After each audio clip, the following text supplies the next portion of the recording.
Hola, ¿cómo están? Les damos la bienvenida a un nuevo capítulo de Influyentes aquí en CNN Chile, en una semana muy noticiosa. ¿Está quebrado el Estado chileno? Ha sido una de las polémicas de la semana y vamos a hablar en profundidad de cuán deteriorada o no está la situación fiscal de Chile con Sebastián Izquierdo, coordinador académico del CEP y vicepresidente del Consejo Fiscal Autónomo. Y también, por cierto, hablaremos de política, una semana muy intensa con la presidenta del Partido Socialista, la senadora Paulina Bodanovich. Parte entonces Influyentes.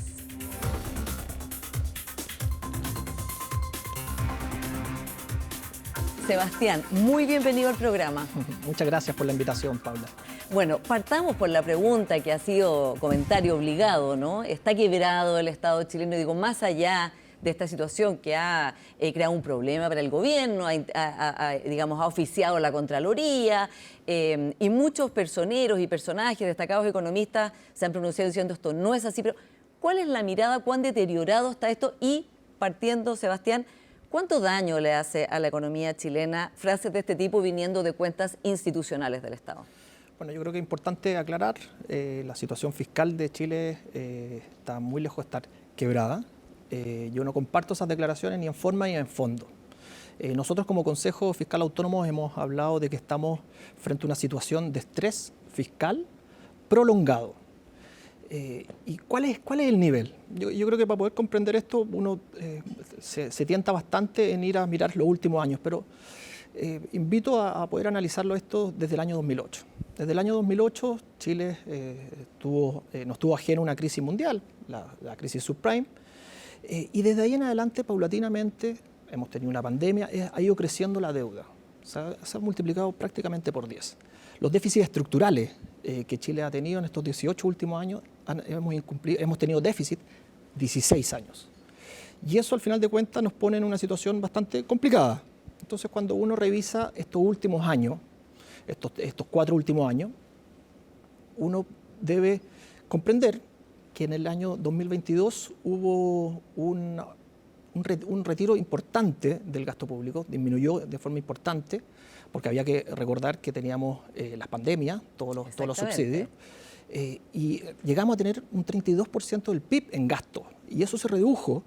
Y eso se redujo en torno a un 11, un 10%, y eso permitió justamente tener un superávit. Un superávit de 0,5, nosotros como Consejo en su momento lo valoramos. Exactamente, recuerdo que ustedes valoraron, fue el primer año del gobierno del presidente Boric, ¿no? Ustedes valoraron ese recorte que tenía proporciones bastante históricas respecto de donde veníamos, ¿no? Llegábamos a ese superávit, que justamente en la historia uno veía bastante déficit. Eso sí, igual teníamos ciertas aprensiones con respecto a un fenómeno del litio en ese momento, que creíamos que debía tomarse de manera más transitoria, pero más allá de eso hubo una valoración porque hubo un retiro. Pero ¿qué es lo que observamos el segundo, el tercer y último año? Uno empezó a ver un déficit estructural, un incumplimiento de las propias metas que se habían autoimpuesto el gobierno, que fueron increciendo, o sea, de 2,7, 3,3 y terminamos el año pasado, el 2025, con un déficit estructural del 3,6%. Y el último informe que acaban de sacar el Consejo Fiscal Autónomo, de hecho Sebastián dice que es muy probable que de nuevo se incumpla, ¿no? O sea, tanto así que las propias cifras que entrega la Dirección de Presupuesto en el último informe de Finanzas Públicas del año 2025, dice que va a haber un incumplimiento. La meta es en torno a menos 1,1% del PIB y lo que dicen esas cifras son de 2,7%. Por lo tanto, tendríamos un déficit estructural bastante elevado. Y justamente por eso esta situación de estrés fiscal prolongado hemos visto que se estaría profundizando, justamente porque tenemos ciertas advertencias, identificamos ciertos riesgos. El primero es que ojalá que no se repita justamente la sobreestimación que tuvimos de ingresos. Esa fue la principal causa. Permíteme interrumpirte un poco, Sebastián, porque justamente el ministro Mario Marcel, cuando se le dice, oiga, pero usted, que era como, podríamos decir, el paladín de respetar la regla fiscal, ¿cómo es posible que usted la haya incumplido? Él, de hecho, reconoció como uno de los mayores dolores de su gestión no haber cumplido la regla fiscal, ¿cierto? Cuando no la cumplió. Y él dijo, el problema aquí fue con calcular bien los ingresos. Calculamos mal los ingresos, no es que se gastó más. Ahí ese argumento es válido, Sebastián. Decir, no es que acá, digamos, se critica que Boric gastó más de lo que tenía, pero lo que dice el exministro Marcel es, acá lo que hubo fue, no que se gastó más de lo presupuestado, es que se sobreestimaron los ingresos por razones que él las explica, digamos, que tienen que ver con cuánto se recauda por los impuestos, ¿no? Bueno, yo tiendo a coincidir con una parte de la afirmación, pero no con la segunda. ¿En qué sentido? A ver, en el 2025 tuvimos una sobreestimación de los ingresos bastante elevada, pero al año 2024 también. Y esto había sido advertido en el transcurso del 2024, en el momento que se discute la ley de presupuesto para el año 2025, es decir, fuimos heredando este problema de proyecciones de ingresos. Es cierto que la Dirección de Presupuesto a través del año fue gradualmente ir reconociendo esta sobreestimación, lo que nosotros como Consejo Fiscal Autónomo lo valoramos. Sin embargo, y ahí viene mi discrepancia, es que pese a todas las advertencias, lo que uno observa, y así funciona justamente la metodología de balance estructural en nuestro país, es que debe ir ajustándose el gasto. A medida que uno ve que están llegando menos ingresos efectivos y observa también los ingresos estructurales, tiene que ir ajustando el gasto, y lo que uno observa, principalmente, por ejemplo, en el último año, es que ese ajuste no existió. Prácticamente, si uno ve la ley de presupuesto junto al acuerdo marco que sirvió para destrabar esa ley de presupuesto, lo que uno ve es que el gasto no disminuyó, los ingresos fueron disminuyendo, es más, uno ve que hubo un aumento en torno a 500 millones de dólares, si mal no recuerdo. Entonces, hubo un problema de gestión respecto al gasto que es relevante, y nosotros lo vemos incluso para el año 2026. O sea, este problema del año 2026, por el lado de los ingresos, tenemos ciertas preocupaciones. De que también haya una sobreestimación. De los ingresos y también de los gastos. ¿En qué sentido con los ingresos? Vemos ciertos riesgos, por ejemplo, ciertos impuestos sustitutivos de las empresas finales, es decir, ciertos efectos transitorios, la ley de cumplimiento tributario que promete recaudar ciertos puntos del PIB, pero nosotros y la evidencia internacional vemos que eso es muy poco probable. Adicionalmente, tenemos todo la crisis, el conflicto que estamos viviendo del Medio Oriente, y por el lado de los gastos también vemos que podrían ser mayores. ¿En qué sentido? Cuando se discutió la ley de reajuste del sector público, 1.600 y tantos millones de dólares más. Exacto. Que lo que entiendo es que no estarían financiados.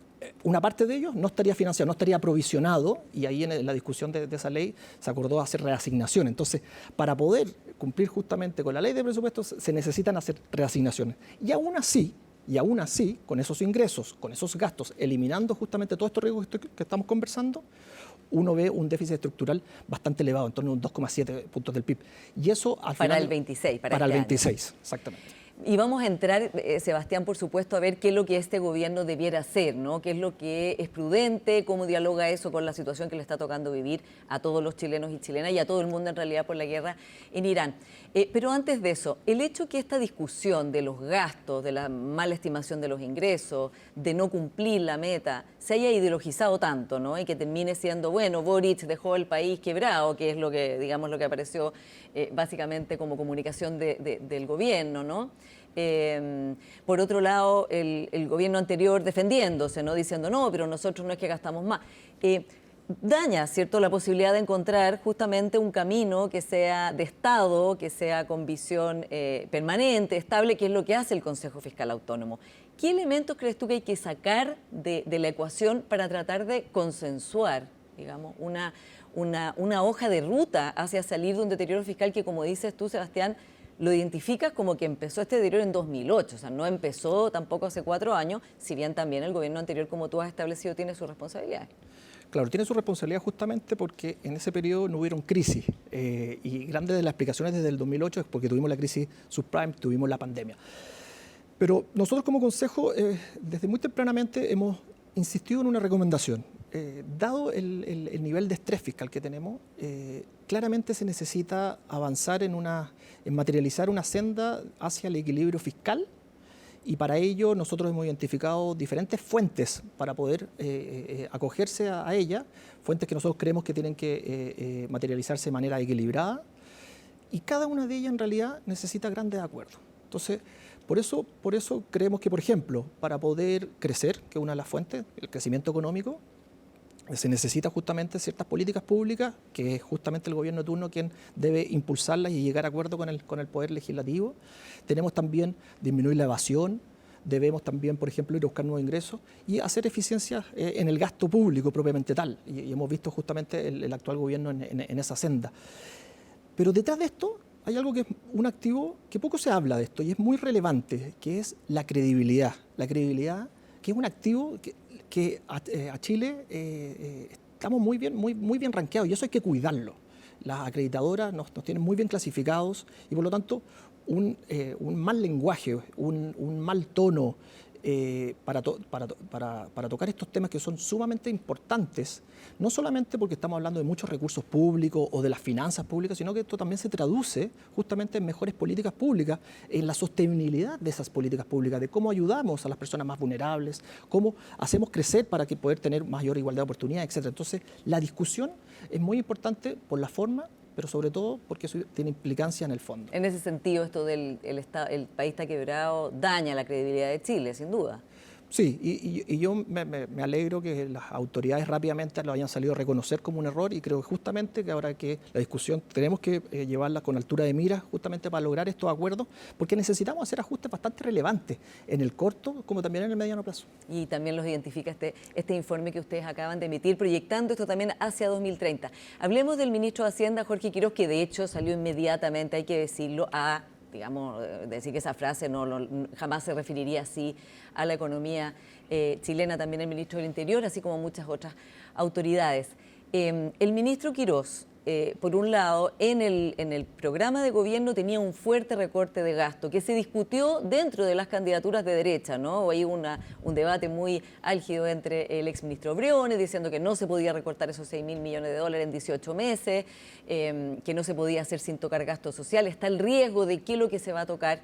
Y por ahora, lo que nos queda muy claro es que le ha pedido recortes de un 3% a todos los ministerios, que está revisando muchos gastos, ¿no? que estaban comprometidos y que además ha decidido cambiar la manera como opera el MEPCO y por lo tanto, el alza del costo de los combustibles se va a traspasar a las personas, con la excepción, por cierto, de ayudas y subsidios focalizadas. ¿Cómo ves esta meta que pone el Consejo Fiscal Autónomo, que hay que decirlo, es transversal y es de Estado, digamos, no es un órgano independiente, con esta realidad, tanto la que se puso el gobierno como meta de recorte, como la que le está tocando navegar en estos momentos? Bueno, el punto de partida para el actual gobierno es justamente con las últimas proyecciones tener un déficit estructural de 2,7 puntos, eso alrededor de un déficit efectivo de 1,8.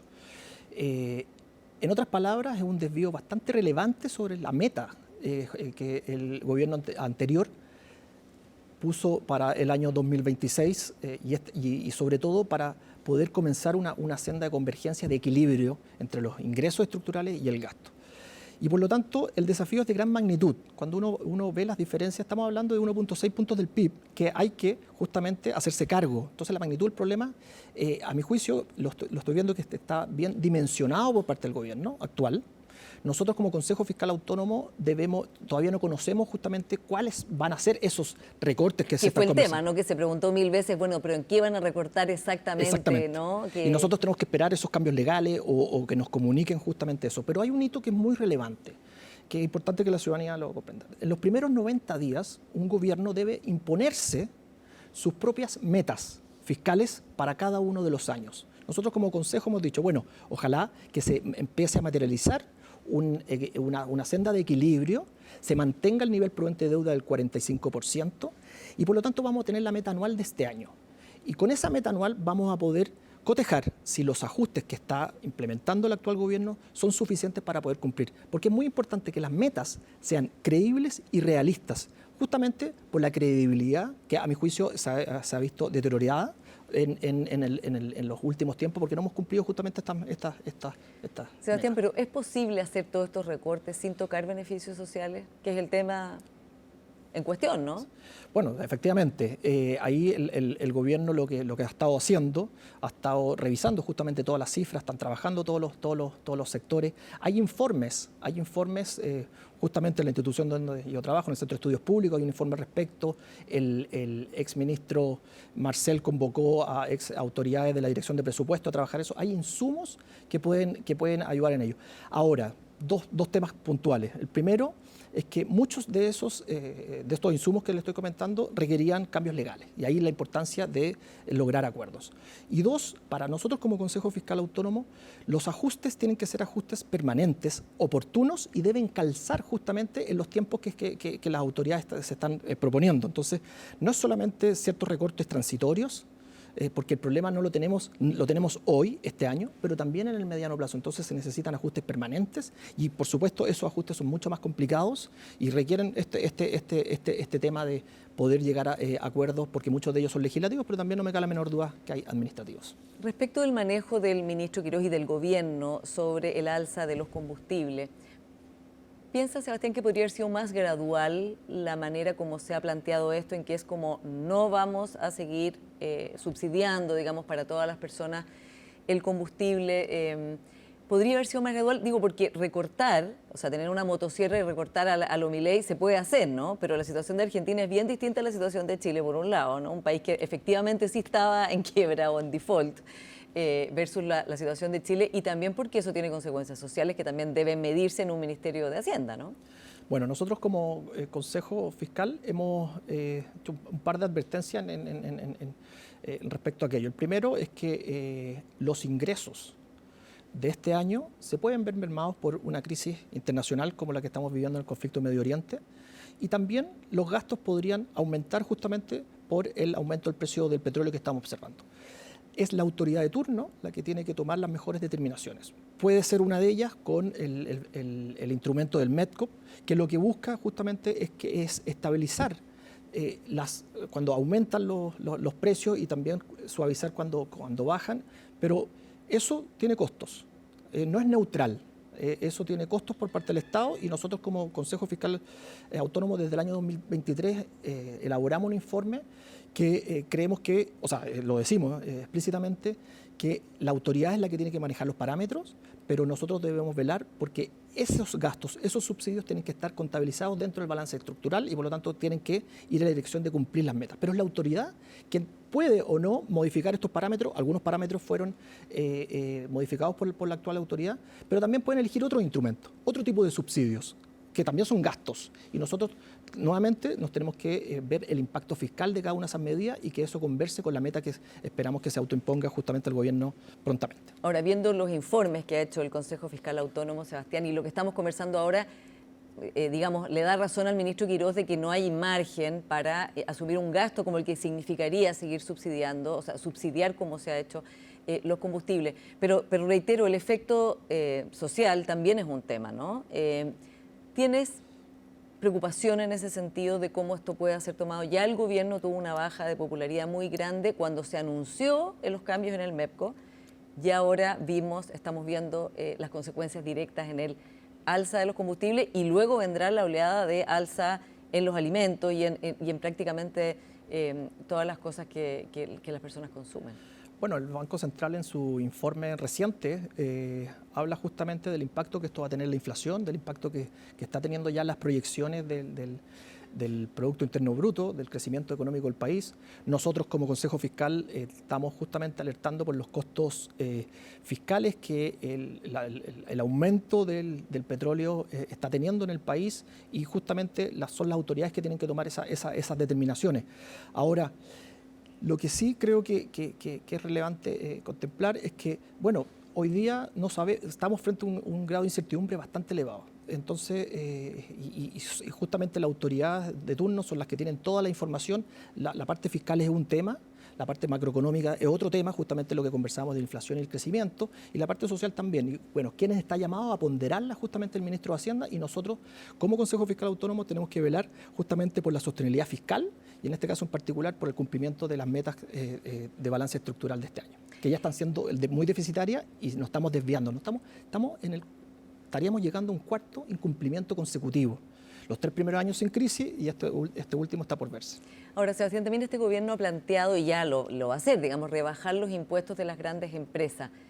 ¿Cómo dialoga tener problemas de recaudación, ¿no? Y si ha sido un problema de ingresos, además, lo que ha hecho que se incumpla la meta, con rebajar los impuestos, porque como que no hace sentido rebajar impuestos, aun cuando sea un proyecto para hacer que el país crezca más, etcétera, que en este momento de estrechura fiscal, de este tipo de estrechez, se bajen los impuestos a las grandes empresas. Bueno, hay que tener claridad que las metas públicas que se ha puesto el ministro Quirós y el actual gobierno hablan de al final de gobierno crecer un 4%, tener un desempleo del 6%, llegar a un equilibrio fiscal al final del gobierno. Eso es lo que se ha dicho públicamente. Entonces, justamente, por lo que uno observa, una de las palancas relevantes que está apostando este gobierno es justamente la baja de ciertos impuestos. Y nosotros como Consejo Fiscal Autónomo sabemos que eso puede ayudar al crecimiento económico, pero no es neutral fiscalmente, eso va a tener costos. Y nosotros como Consejo Fiscal Autónomo nos va a tocar evaluar cuando conozcamos justamente esos proyectos de ley que estos sean debidamente compensados. Y compensados no con gas, no con nuevos, o reducciones de gasto transitorio, sino que más bien permanentes en la mayoría de estos impuestos. Claro, porque ese es el problema, que en el fondo no queda claro permanentemente con qué se va a compensar. Exactamente, entonces eso es lo que nosotros vamos a tener que estudiar y dado la estrechez fiscal y dado el probable incumplimiento de la meta que estamos observando justamente en este año con las cifras actuales, es que eso hay que mirarlo con mucha atención, porque una rebaja de impuestos tiene que ser compensado para poder cumplir justamente con las proyecciones que hoy día tenemos de ir acercándonos a un equilibrio fiscal en los próximos años. O sea, dicho de otra manera, sería irresponsable rebajar los impuestos si no está claro qué gastos permanentes se van a eliminar. Por supuesto, y ahí el Consejo Fiscal Autónomo tiene un rol, lo hemos hecho en el pasado y no me cabe la menor duda que en el momento que tengamos que estudiarlo, nosotros somos un ente colegiado, que nuestras recomendaciones no son vinculantes, pero sí hacemos informes públicos y para los tomadores de decisiones. Exactamente, tienen gravitación justamente por la independencia con que ustedes actúan. Sebastián, Pablo García, aquí también ex vicepresidente del Banco Central, economista, también estuvo acá en Influyentes y decía que uno de los problemas, o el problema de Chile, era que teníamos una especie de estado de bienestar, pero que no estaba financiado, ¿no? Y que habíamos ido construyendo esto, gratuidad universitaria, PGU, en fin, auge, muy bien todo, porque obviamente son necesidades de las personas y el país se va desarrollando también cuando logra satisfacer esas necesidades, pero que las cosas no estaban debidamente financiadas, por lo tanto había que sincerar eso. Estoy aquí parafraseando. ¿Estás de acuerdo con ese diagnóstico? ¿Y cómo entonces se puede repensar? Porque los derechos, una vez que ya están, es muy difícil retirarlo, o sea... Por supuesto.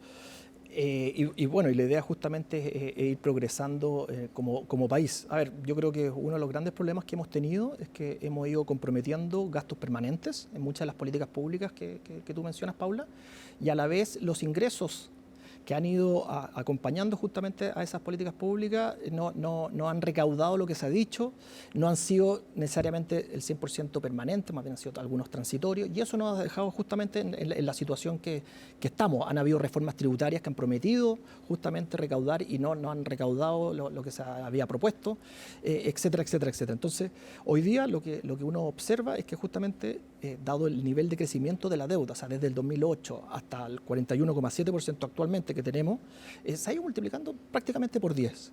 Estamos llegando al nivel prudente de deuda de un 45% y por lo tanto tenemos que hacer ciertos ajustes, pero nosotros como Consejo Fiscal Autónomo, al menos no en el corto plazo, este año, sino que en el mediano plazo, hablamos de 4 fuentes que creemos que las autoridades las deben equilibrar. Por una parte, aumento de los impuestos, de los ingresos tributarios, reducción de la evasión, eficiencia en el gasto público y por supuesto el crecimiento económico. Y son las autoridades hoy día que nos gobiernan que tienen que buscar justamente ese equilibrio y nosotros velar porque exista sostenibilidad fiscal en cada uno de ellos. Ahora, uno de los 4 pilares es por supuesto hacer más eficiente el gasto público, pero es muy difícil hacer cambios ahí, sin una reforma que se ha pedido tanto y se ha estudiado tanto. El CEP también ha tenido ahí un rol muy importante en una reforma importante a cómo se contrata, cómo no se contrata a personas en el Estado, ¿no? Se ve en cada gobierno, está una planta que es bastante inamovible, ¿no? Y entonces vienen asesores que son las personas de confianza y después viene todo este debate de cuáles se van, cuáles se quedan. ¿Realmente es posible, Sebastián, mirar esto a 2030, a los años que vienen, sin hacer esa reforma realmente? Bueno, mira, lo que uno observa es que el crecimiento del gasto global se ha ido modificando, seguimos creciendo, seguimos en un nivel más elevado que nuestro ingreso estructural y por lo tanto con déficit, se ha ido modificando. Entonces la pregunta es, bueno, pero ¿esa modificación la podemos mantener o hay que empezar a reducirla aún más? Y bueno, las cifras nos dicen que tenemos que reducirla aún más, sobre todo con las proyecciones deficitarias que tenemos. Y cuando uno hace un doble clic justamente en los gastos de personal del sector público, lo que hemos ido observando es que este ha ido creciendo bastante. Pero hay que considerar que dos elementos cruciales. El primero es justamente el crecimiento del gasto en salud que tuvimos, sobre todo por el momento de la pandemia y posterior a ella, y también por todo el trabajo en educación que se está haciendo para poder traspasar los establecimientos educacionales desde los municipios a los SLEP. Entonces, ahí ha habido un crecimiento que han pasado funcionarios de los municipios a los SLEP. Ahora, que eso requiera además ahora una reforma al estatuto administrativo, que entiendo que es la pregunta, bueno, nosotros creemos que eso es una decisión que debe tomar la autoridad. Sabemos que los ajustes son de gran magnitud los que necesitan y por lo tanto nosotros como Consejo no podríamos descartar ninguna de ellas. Y claramente cuando hablamos del gasto en personal, que es un componente importante, es algo que también que la deben observar. Sebastián Izquierdo, muchas gracias por esta conversación. Muchas gracias, Paula.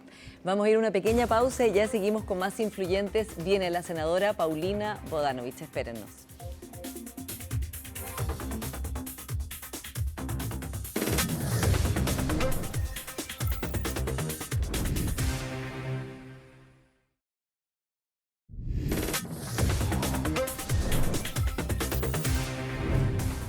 Ya estamos de vuelta con nuestra siguiente invitada, la senadora Paulina Bodanovich. Muy bienvenida, senadora. Muchas gracias, Paula. Bueno, partamos por uno de los temas más importantes que han pasado en estos días, que es que el gobierno del presidente Kast comunica el retiro del apoyo a la candidatura de la presidenta Bachelet como secretaria general de Naciones Unidas. Con el paso de los días, Paulina, siendo usted además presidenta del Partido Socialista, ¿cómo el Partido Socialista está digiriendo esta noticia que sin duda tiene un impacto muy grande dentro de la oposición, pero también dentro de muchas personas que ven en la presidenta Bachelet una figura relevante? Mira, este no es un tema de partido, así que evidentemente ella es nuestra militante más destacada, a quien queremos y admiramos como gran parte de Chile también. Y es un tema país.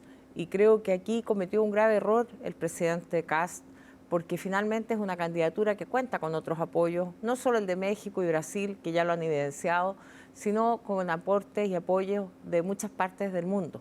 Ayer ya hay un candidato menos, se va a ir reduciendo esa lista y una vez que expongan, que hagan esta exposición donde comunican su plan de gobierno para la ONU, sin duda la presidenta va a ir ganando mucho más apoyo a lo largo del mundo. Claro, porque el gobierno lo que dijo es que era inviable, esa era la razón. Sí, pero ahí yo creo que se cometió no solo un error, sino que es una falacia, porque ¿qué tiene que hacer un gobierno cuando tiene un candidato? Promoverlo, buscar los apoyos, hacer diplomacia. Entonces esto es un fracaso de la Cancillería, lo primero. Fíjate que cuando asume el presidente Boric, se toma la candidatura de Andrés Alamán, que había sido propiciada por el presidente Piñera, se sigue y Andrés Alamán hasta el día de hoy fue reelecto incluso como secretario de la CEGIB, por lo tanto que es un organismo iberoamericano muy importante, donde no debiera haber esta distinción de colores políticos, porque finalmente nuestro país es uno, internacionalmente gozamos de un prestigio que lamentablemente con esto que la quiebra y todas esas cosas se va también magullando y yo creo que también hay que ser muy responsable en lo comunicacional, pero también en lo político. Entonces, si no es la inviabilidad, dice usted, ¿qué explicación tiene usted por qué el gobierno del presidente Kast decidió retirar el apoyo después de muchos días y digamos de mucho tiempo que se le hacía la pregunta, ¿qué iba a hacer con la candidatura de la presidenta Bachelet? Bueno, yo no puedo dar yo las explicaciones las dieron en un muy mal comunicado donde además el tema de la viabilidad, como digo, no tiene ningún fundamento. Precisamente lo que uno hace es hacer viables las candidaturas, ya lo dije. Me imagino que la relación privilegiada que el presidente tiene con Trump será uno de los fundamentos, probablemente la política interna también, que está bastante golpeado, el presidente que parte con una alta aprobación y en 14 días se ha desplomado, también incidirá, probablemente quiso afirmar su votación dura, no sé, aquí yo no soy analista, soy presidenta de un partido y nosotros como desde nuestro rol con otros actores políticos nacionales e internacionales vamos a buscar la forma de darle sustento y apoyo a la presidenta Bachelet con equipos técnicos, con mucha gente que está colaborando gratuitamente, en nuestro caso, nuestro secretario internacional del partido es el ex canciller Heraldo Muñoz, así que ahí tiene una figura de peso internacional que está ayudándola. Gloria de la Fuente, ex subsecretaria, también se ha integrado a su equipo, de manera tal que hay muchos amigos y colaboradores que lo van a hacer gratuitamente y con mucha buena disposición de poder aportar en ello. Senadora, usted es muy cercana a la expresidenta Bachelet. Ella no ha querido hablar, hizo un comunicado y ahí expresó lo que está diciendo usted, que sigue adelante con su candidatura. ¿Cómo se lo ha tomado ella? O sea, ¿cómo, desde el punto de vista de ella, que finalmente su país le retire el apoyo? Yo creo que la presidenta Bachelet es la resiliencia personificada, así es que ella lo toma como corresponde, entendiendo que este no es un proyecto personal, que tampoco es algo que atente contra ella, sino más bien contra la visión que ella representa. Probablemente el gobierno ve en Michelle Bachelet todo aquello que han criticado, pero que finalmente el país le da la razón.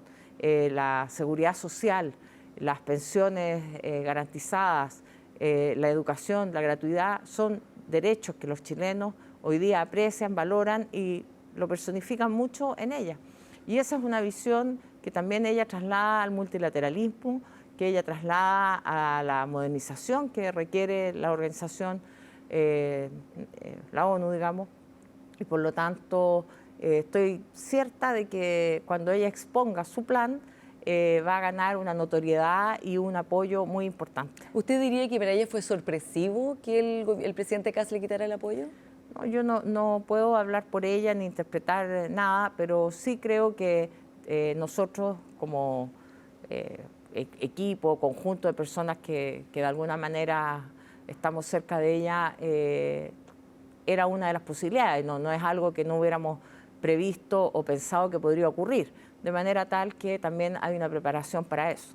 Usted también en entrevistas previas advirtió esto, dijo, bueno, si esto pasa, van a haber consecuencias, estoy aquí repitiendo de memoria, no una amenaza así terrible, pero en el fondo para la oposición o las oposiciones va a haber una consecuencia porque, mal que mal, como dice usted, Michelle Bachelet es la militante del Partido Socialista más destacada, ¿no? Y es 2 veces expresidenta de Chile y es una persona que une a todas las oposiciones en torno a su figura. ¿Va a haber un cambio de actitud con este gobierno? ¿Cuál va a ser la consecuencia? Sí, mira, lo de esto de las consecuencias, yo lo dije en un podcast, me dijeron, ¿va a haber consecuencias? Bueno, obviamente que puede haber consecuencias, porque desde el cambio de ánimo de la gente, la ciudadanía valora mucho a la presidenta Bachelet, independientemente del color político. Tiene un apoyo muy transversal, un cariño muy grande en las mujeres, en todas aquellas personas que recibieron pensiones, en fin. Entonces, evidentemente es un golpe a un sector del país que no es un sector político, es mucho más amplio que eso. En segundo lugar, yo nunca amenacé, porque a mí se me dijo, usted amenazó, yo nunca he amenazado. Y se van instalando ciertas cuñas, frases, la gente se queda en el titular. O sea, no va a castigar al gobierno por esto. Es que mire, ¿cómo castigo yo al gobierno? Yo soy senadora, dejo de votar los proyectos de ley, no castigo apoyándolo, a la gente. no dialogando, ¿no? No, pero es que el diálogo es parte de la política. Yo presido un país, presido Quizás un partido, más adelante, ¿cómo sabes? Presido un partido que es esencialmente democrático. Donde a nosotros nos dicen, mire, los socialistas, hay tantas visiones dentro del Partido Socialista. Qué bueno que sea así, porque nosotros podemos tener muchas y distintas visiones, pero finalmente confluimos en acuerdo, confluimos en ciertas visiones de país. Entonces, creo que para mí el diálogo es esencial y es consustancial a la democracia. Ya, no se va a acabar el diálogo con este gobierno. Dialogar no significa estar de acuerdo, claro, ni ser complaciente. No, nosotros vamos a ser exigentes con el gobierno, vamos a exigirle por el bien de la gente. Le vamos a exigir, por ejemplo, llegamos a un proyecto que votamos no de buena gana, el proyecto del querosén, que a partir del lunes permite que la gente pague con el precio de febrero, es decir, durante el invierno no va a haber alza en el querosén. Pero tenemos un alza importante en los combustibles que va a incidir en toda la línea de distribución, que va a encarecer los alimentos, que va a encarecer hasta los arriendos. Bueno, y el transporte. Fíjese que el transporte público en Santiago se soluciona, pero en mi región hoy día ya subieron los colectivos y no tienen solución. No tienen solución ni los pasajeros, ni tampoco las líneas de buses. Entonces, nosotros no podemos dejar de dialogar, por Paula, supuesto, pero digo, sí de exigir. Claro, más allá de que usted dice, no, aquí no hubo amenaza, no hay chantaje, etcétera, sí es sabido y se ha discutido desde que ganó el presidente Kast, cómo sería la oposición, si va a haber una, si va a haber 2, más allá digamos, del número, era la idea de habrá una oposición muy dura, como fue la oposición del Frente Amplio y del Partido Comunista al presidente Piñera, ¿no? O habrá una oposición que quiera llegar a acuerdo, y se identificaba al socialismo democrático, liderado por el Partido Socialista, como un grupo de parlamentarios con los cuales se podía ir construyendo ciertos acuerdos, ¿no? Lo que uno ve en el reporteo, senadora, es que más allá de que no haya un chantaje o una amenaza directa, el ánimo de los parlamentarios de las oposiciones en general no está bueno hoy día por lo de Michelle Bachelet. ¿Eso es verdad o no? No solo por lo de Michelle Bachelet, yo creo que ese es un punto, pero esto no es abstracto. O sea, el golpe que se le ha dado a la gente, el portazo en la cara, de terminar con un mecanismo como el MEPCO que está previsto para estas circunstancias. Este MEPCO precisamente tendría que haber operado ahora. ¿Y qué hace el gobierno? Lo suspende inmediatamente. No estamos hablando que llevemos 3 meses en guerra, 3 meses con el alza del petróleo, no, llevamos 15 días. Y en 15 días el gobierno cierra la puerta, le pega un bofetón a la clase media, le pega un bofetón a las clases más populares y finalmente quedamos en una situación de tener que tramitar un mal proyecto, pero que finalmente hay que aprobarlo porque al menos compensa el tema del queroseno. Entonces, claro, creo ahora que con la situación fiscal que tiene Chile, la verdad es que se entiende que esa cantidad de plata, esa cantidad de millones de dólares simplemente no existen y Chile está en una posición complicada. O sea, hay también ahí, de parte del gobierno entrante, una recriminación, digamos, al gobierno anterior. Sí, pero Chile no está en quiebra. Hasta la Contralora se tuvo que meter en algo que me parece un episodio bien bochornoso de la falta de seriedad del gobierno para transmitir el estado del país verdadero. Esto ya no es una campaña política, están gobernando y creo que tienen que tomar conciencia de la gravedad de hacer apreciaciones de esa naturaleza tan infundada y con publicidad. Creo que desde el día 1 se dijo, estamos en emergencia, este país no tiene dinero, no tiene esto. O sea, todos hemos escuchado esta campaña del terror. Y la verdad es que Chile, a ojo, no de lo que uno podría decir de ciertos políticos, de los políticos de derecha, de la propia Evelyn Matei, de Ignacio Briones, de Gregorio, economistas serios que no son de izquierda, bueno, han dicho otra cosa. Segundo, y han dicho que hay un espacio también para solucionarle a las clases medias. En segundo lugar, las calificadoras de riesgo internacional no dicen lo que dice el gobierno. Entonces, me parece que esta visión de entrar con el terror, con que no se podía hacer nada, finalmente, Pedrito y el Lobo, no tenemos plata, y cuando llegó el momento, bueno, hay que buscar una salida. Yo no digo inmediatamente, pero yo le hice varias propuestas al ministro de Hacienda, que creo que hay que conversarlas, porque aquí lo que no le podemos decir a la gente, el Estado no sirve. Ahora, aquí hay una visión ideológica también detrás, donde quienes están gobernando consideran que el Estado debe estar ausente y que la gente finalmente tiene que arreglárselas sola. Yo soy socialista y creo que el Estado debe estar presente, que debe haber un Estado ahí, un Estado presente cuando la gente lo necesita, no un Estado que tome palco y vea cómo la gente pasa necesidades. ¿Qué consecuencias puede tener en términos sociales la política que ha tomado el gobierno respecto del alza de los combustibles? ¿Teme que haya alteraciones? Bueno, ya hubo desde luego protestas, se tuvo que suspender el metro, se calcula que fueron 3.000 personas, 3.500 personas, en general estudiantes, pero empezó algo que no estaba, ¿no? ¿Usted teme eso es bien que esto... relativo, Sí. porque durante los 4 gobiernos del presidente Boris también hubo hartas protestas, porque yo lo digo porque ayer yo estuve en la protesta, pasé por el Alameda y había jóvenes protestando, digamos. Entonces, creo que también hubo protestas, no es esta caricatura de, no, miren, 4 años no salió nadie de la calle, no es así tampoco. Bueno, quizás salió menos gente a la calle. Sí, Bueno. pero la gente sale a la calle cuando hay problemas, Sí. y eso no es algo que nadie pueda orientar.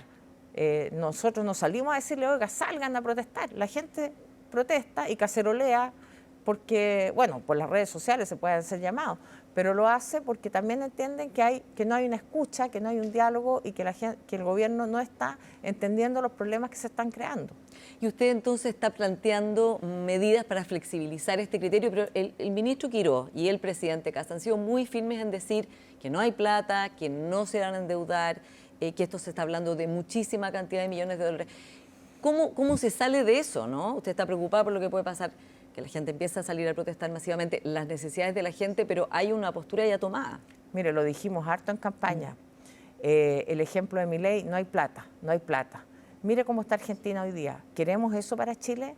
¿Queremos gente viviendo en la extrema pobreza de nuevo? Yo al menos no lo quiero y espero que el gobierno tampoco lo quiera. Entonces esto no se trata de caricatura, la verdad es que es complejo lo que le hacemos a los chilenos cuando no le buscamos alguna solución.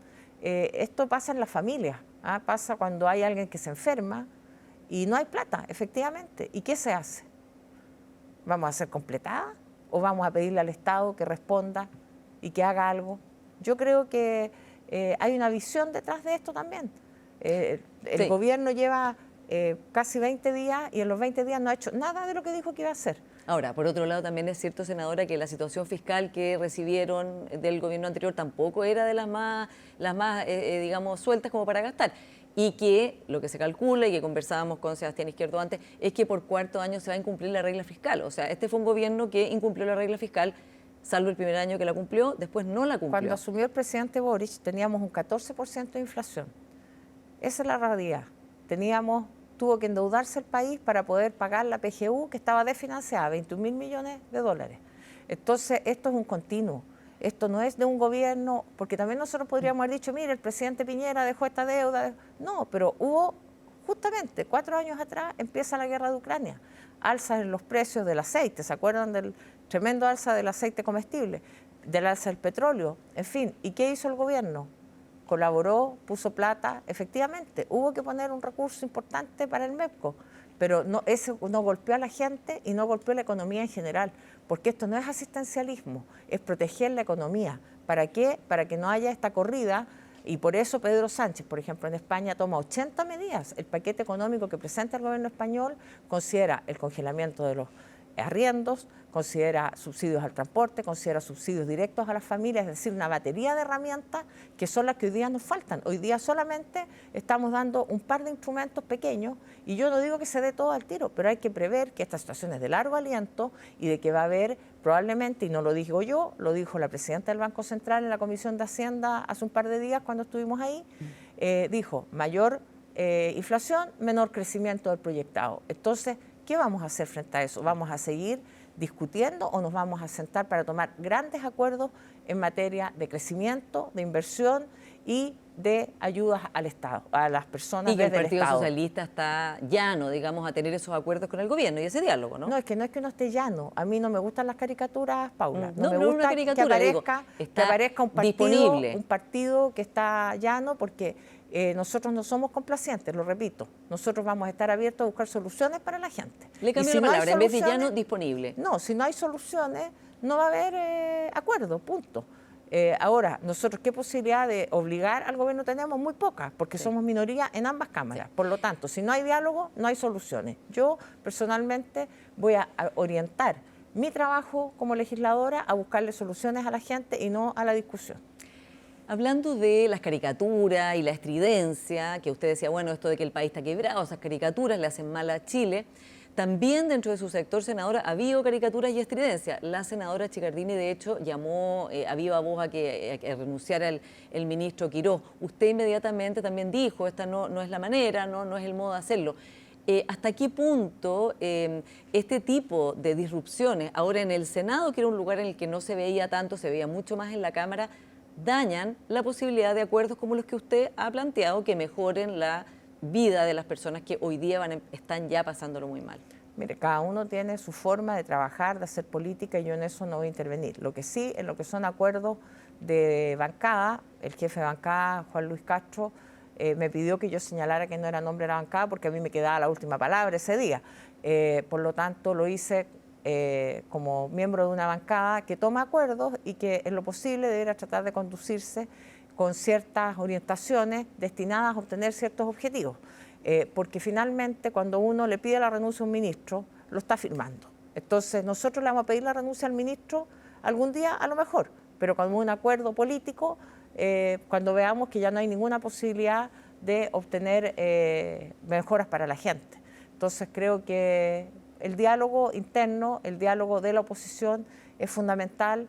Y vamos a orientar en ese sentido nuestro trabajo como lo hemos hecho siempre. Y un tono como oposición, ¿no? Que debiera ser acorde a eso. El tono uno no lo puede manejar, si cada uno, aquí no se puede censurar tampoco, o sea, por favor, cada persona tiene su forma, tiene su planteamiento, los parlamentarios además cada uno vela por su región, muchas veces frente a un proyecto podemos tener distintas opiniones porque afecta de una manera a una región distinta a la que afecta a la mía, por ejemplo en la ley de pesca, que entre paréntesis el gobierno retiró, y eso sí que es una muy mala noticia porque finalmente permanece una visión patrimonial sobre el mar de Chile, contraria a la que habíamos ido trabajando durante más de 2 años con todos los actores de la industria, con los pescadores artesanales. Entonces, por ejemplo, en mi caso, en mi región solo hay pesca artesanal. Entonces, mi visión a lo mejor es distinta de la de otros socialistas que tienen pesca industrial y que son fuentes de trabajo. Claro. Y eso no hace que seamos menos socialistas todos. Entonces, el Partido Socialista da lugar a una diversidad amplia. A mí me encanta eso, me encanta que tengamos distintas miradas, que tengamos distintas formas de actuar también, y aquí nunca va a haber censura. Lo que sí tiene que haber es una coordinación política para que realmente, siendo la bancada más grande del Senado desde la oposición, tengamos esa fuerza y podamos lograr objetivos para la gente, porque este no es un gallito con otras fuerzas políticas, no es decir los socialistas estamos acá, el Frente Amplio está allá, el Partido Comunista está allá o el PPD para acá, no. En unidad tenemos que lograr objetivos para la gente y esa ha sido la conducta que yo al menos por los 4 años que llevo como presidenta del partido he conducido. Durante el gobierno del presidente Boric hice carne el llamado a la unidad, entregamos todo en las negociaciones para que hubiera listas únicas y lo he seguido haciendo ahora convocando a una mesa de trabajo de coordinación de todo el sector del progresismo y espero poder seguir haciéndolo orientado a la gente. Sí. Y vamos a hablar de cómo visualiza usted el futuro del progresismo, pero antes de eso, ¿cuánto debilita a la oposición gastar tiempo, energía, espacio comunicacional en hacer cosas como lo que hizo el diputado Manucheri oficiando la Contraloría, ¿no? Porque la primera dama estaba sirviendo en el casino sin guantes y sin gorro? Mire, ese es un aspecto del trabajo. No, pero digo en particular eso porque sí, es lo que se viralizó, son cosas hechas para llamar la atención. Afortunadamente, dado que tengo harta pega y tal vez por mi edad, no tengo esa compulsión de las redes sociales y estoy libre de ese virus. Así que yo a lo que me preocupo es a legislar, a ser presidenta del partido y a que nuestros legisladores también sean serios en materia legislativa. Y el propio diputado Manucheri compuso, arregló el proyecto del querosén junto con el diputado Brito, con los diputados del PPD, le introdujeron modificaciones para incorporar las pymes. Entonces yo me quedo con el trabajo legislativo, que es lo importante, y todo el resto de las cosas, cada uno tiene su estilo. Yo no voy a censurar nunca, obvio, pero tampoco me parece que los énfasis siempre se pongan en temas que son accesorios. ¿Por qué no hablamos del gobierno? ¿Por qué no hablamos de que en 20 días ha cometido 20 errores? ¿Ah? En 20 días le baja el presupuesto a seguridad en 72.000 millones, es decir, íbamos a tener más seguridad, ahora vamos a tener menos carabineros. Dictamos una ley el año pasado para que los carabineros en retiro pudieran reincorporarse con presupuesto. Hoy día ese presupuesto ya no está, es decir, menos carabineros en las calles. La zanja, no sabemos más de la zanja, 2 días transmitiendo, fin de la zanja. El tema económico, el crecimiento, se anuncia la rebaja del IVA o la exención del IVA a las ventas de las propiedades, la gente no va a comprar más propiedades y eso no es ley todavía. Entonces están haciendo anuncios que van en contra de lo que promovieron. El crecimiento, todos los decretos de Contraloría, se retiraron 43. El único que se aprobó ahora es la ranita de Darwin. Entonces, a la que quería matar el senador Esquella por lo demás. Entonces, dígame, aquí hay una cosa tan contradictoria, no hay plata, entonces le vamos a rebajar los impuestos a las grandes empresas, a las grandes fortunas en la herencia y además vamos a eximir a las personas del pago de las contribuciones. Entonces hay una contradicción y un error tras otro, el tren de Valparaíso, la ley de pesca, o sea, de verdad, cuando decían que nuestro gobierno era ideologizado, aquí Kast es el que tiene una zanja ideológica. Senadora, se nos acaba el tiempo. Usted, como decía, trabajó bastante por la unidad, pero también dijo esta alianza de gobierno, digamos, se acabó el día que se acabó el gobierno. Y lo que se ha visto es una oposición que está todavía un poco dispersa, confundida, con distintos énfasis, con este verdadero copamiento comunicacional y de medidas que ha implementado el gobierno desde que partió. ¿Usted ve ahora una posibilidad de que se articulen directamente con el Frente Amplio, el Partido Comunista, el Socialismo Democrático, el Partido Socialista, como una unidad en las diferencias que tienen? ¿Lo ve como posible, senadora? Porque lo que se ve desde fuera es que está siendo mucho más complicado. Y como dice usted, una oposición que además tiene minoría, o sea, si no están unidos, más difícil les será tener influencia. Yo creo que el gobierno nos está facilitando bastante la tarea, ¿Sí? Porque la verdad es que con todos estos anuncios que van contra la gente, evidentemente se nos hace mucho más fácil dejar de lado las diferencias legítimas que podemos tener entre los partidos. El hecho de retirarle el apoyo a la candidatura de la presidenta Bachelet es algo que excede al progresismo, de manera tal que naturalmente se va produciendo una confluencia entre los sectores que históricamente hemos trabajado juntos. ¿Qué hay diferencias? Las hay. Y las hay, creo yo, de mucho mayor manera y mucho más brutal entre libertarios y republicanos, o entre republicanos y Chile Vamos, porque déjeme decirle que si usted ve que está desordenada la oposición, pucha que está desordenado el oficialismo, porque los tuits entre Chalper y Constanza Hume no los habíamos visto nunca de esa manera en la derecha. O sea, creo que, y no es que uno se alegre de la desgracia ajena, sino que quiero decir que hoy día, en momentos en que cada uno tiene una red personal, cada uno tiene su canal de televisión propio, claro, cuesta coordinación, cuesta la comunicación, cada uno comunica los aspectos que le interesan, pero el rol de los partidos políticos, y por eso nosotros insistíamos en esta reforma al sistema político, que yo espero que aprobemos prontamente en el Senado, tiene que ver también con el rol que tienen los partidos políticos, que son ordenadores, porque la gente necesita orden en la calle, sí, pero también se requiere orden en el Congreso. Y ese orden hay que darlo a través de una ley que espero yo que logremos tramitar prontamente, no porque sea la solución a todos los problemas, sino porque la receta está escrita hace muchos años. La unidad hace la fuerza. Ya. O sea, ¿usted ve el Partido Socialista con el Frente Amplio, con el Partido Comunista y con todas las demás fuerzas progresistas? No, yo lo veo en una coordinación permanente para lograr objetivos comunes que vayan en pos del beneficio de la gente. Nosotros lo que nos tiene que preocupar siempre es la ciudadanía, que las medidas que el gobierno esté adoptando no sean contrarias a lo que la gente necesita. Y cuando sean contrarias, bueno, ahí vamos a estar más unidos que nunca. Senadora Bodanovich, muchas gracias por esta conversación. Muchas gracias. Y a ustedes, como siempre, muchas gracias por su sintonía y nos encontramos la próxima semana.